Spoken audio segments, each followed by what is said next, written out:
گل سن لو ہے پوڑی. ہم زیارت کے لیے جاتے ہیں نا,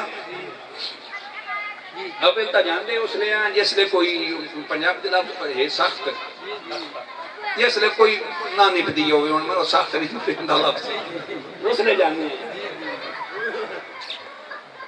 ایک شخص نے میرے سائیاں کو پوچھیا, گل سمجھن واسطے عرض کر رہے ہیں, سائیاں نو عرض کرنے لگا مرید آئی. اس قبلہ عرض کی تھی بے حضور میں تو سن جڑا وظیفہ دسیا نا تو جڑا ذکر دسیا آئی نا, تو میں ذکر تو کرنا لیکن جڑا ہے نا تو آڈا تصور ہو نہیں ہوتا, پریشان ہاں. تو سائیں مسکرات سائیں فرمایا جلے کوئی اوک سوک بنی بولے تو آ جانا, یہ لطیفہ نہیں ہے. انہیں کہا خدا دی قسم جس لے اوکھوں مانا اس لے آنکھ لوٹا نہ دسی جانے. یہ لطیفہ میں نے نہیں سنایا, ہم سن کے دل سے یاد ہی نہیں کرتے. سبحان اللہ, سبحان اللہ. ورنہ شیخ کی زیارت ہائے ہائے ہائے ہائے,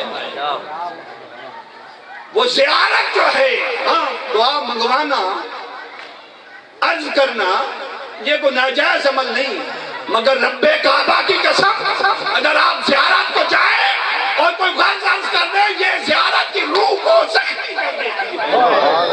سبحان اللہ, پھر وہ زیارت نہیں رہتی. سبحان اللہ.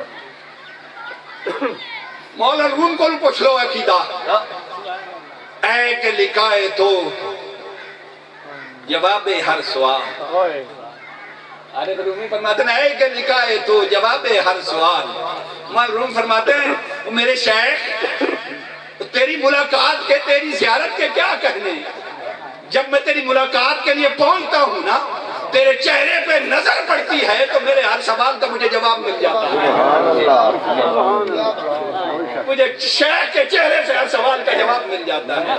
مشکل از حل تو شبد بے کی لوکال, میں جب تیری بارگاہ میں پہنچوں تو پھر مجھے عرض کرنے کی ضرورت نہیں پڑتی کہ یہ مشکل ہے یہ مشکل ہے, وہ بولے بغیر ہی حل ہو جاتی ہے. مقصد کیا ہے کہ سب سے بڑا مقصد شیخ کی زیارت, وہ ہو جائے ساری مشکلیں دور ہو جاتی ہیں.